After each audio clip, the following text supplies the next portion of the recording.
Most agency owners work too hard and they don't make the money that they deserve because they've really just built their agencies on an old model that doesn't really work anymore. But nowadays, there's a much simpler way to run an agency where you offer your services in just one way, which takes way less time and typically pays so much better. So I'm gonna talk you through some examples of how our agencies have grown to $30,000 and even $75,000 a month selling a simplified service offering. And at the end, I'll give you some actionable steps on how you can set up your agency to work like this yourself. But before we get into that, I think it's important for you to understand the history of the agency industry and where the full service kind of crazy agency model really came from in the first place. And this stems back to the Mad Men era in the 1960s, where the entire agency model was based on selling their services largely for free. The entire way that they made money was based off of commission on the ads that they ran. To begin with, there was only two types of media. There was print and radio. Eventually came along television. This was before the .com era. This was before the internet age. And now in modern advertising, there's programmatic, there's social ads, there's digital display, all sorts of different types of media, all sorts of different types of strategies that you can employ as an agency.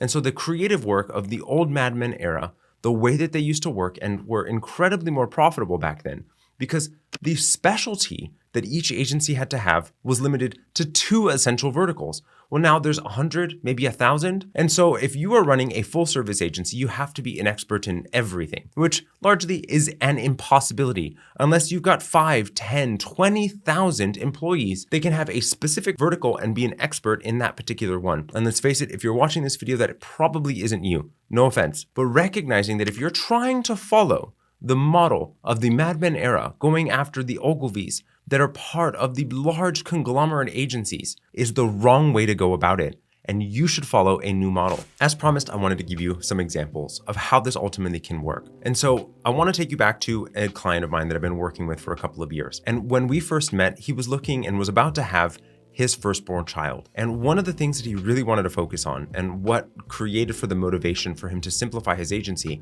was he wanted to be around for his newborn daughter. And what we ended up doing was dramatically simplifying his offering. We took what he had in this, I will do anything that you want, you jump, I say how high, and putting it into a refined offer. This isn't just necessarily one service, but essentially 3 different packages that they could ladder up on top of each other that allowed for him to create a systematic way to deliver each one of those services individually, selling the base model, the middle, and ultimately the best of the best. And in lower price points that allowed for him to also extend his client's LTV, having started at doing $15,000, $20,000 a month and growing to 3, 4x the amount of revenue over the course of the next year. Having been able to also spend an incredible amount of time with his daughter and simplify his business. So how would you actually go about setting this up yourself? There really are 5 kind of simple things that I want you to think about in order for you to be able to productize your agency service tomorrow. And so I'm going to explain what those 5 things look like now. And if you want some personalized help on setting this up, just use the link below and book a call or just leave a comment and we'll respond as quickly as we possibly can. So the first step in this process is business is largely surrounded around you, right? The thing that I get asked all the time is how do I go about finding a niche or which niche is the most viable today? And if you're a creative and you're watching this video, you did not pick a creative outlet for a career purely for money. You did it because it excites you, it fills you up, and it's something that you enjoy, and you're passionate about it. And so I want you to be able to have the niche that you focus on being the same thing. Let's face it, entrepreneurship has a lot of drudgery sometimes and can be incredibly anxiety driving. And if you don't have that passion at the forefront of your business, at the forefront of your agency, largely it is gonna become very arduous and gonna be difficult to get through those times. The next thing is, as we were talking about in the Mad Men age, that they had 3 particular things that they had to be specialists in. And let's face it, you are not an agency of 10,000 people that has loads of things that you are incredible at. And to be quite frank, you are trying to sell something that you don't really know, which makes it largely impossible. You're not able to deliver upon it either. And so focus on just the thing that you are best in class at. That is what is best for your clients. That is what is best for you, allows for them to have results and allows for you to be able to do it in a streamlined fashion because it is not the first time you're doing it. Step number 3 is you need to really truly understand and evaluate the market's needs. Understand the pain points and develop your offer.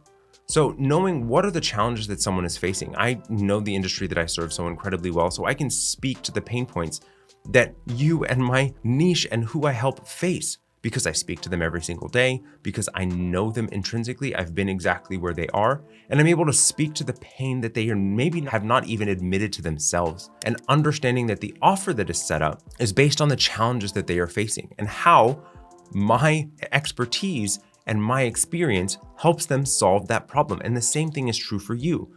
You have developed skills throughout your life and career. What are those skills and how does it align with the challenges that your ideal client faces? The next thing I want you to do is I want you to reach out to your ideal clients, ideally some with some name recognition. You're just going to test the offer.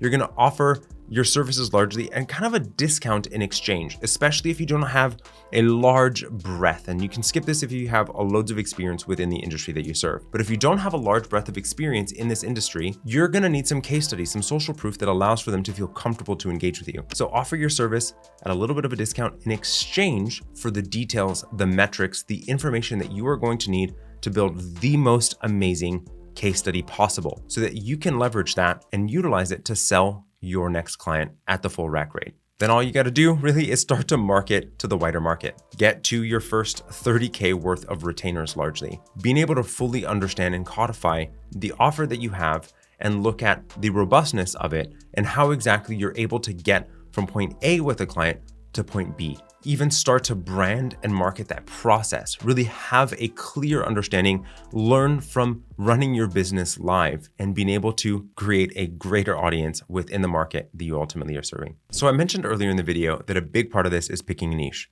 but so many agency owners get stuck at this place of which niche, how do I evaluate all sorts of things. So check out this video where I explain how to go about picking your niche and making sure that it is the right one for you.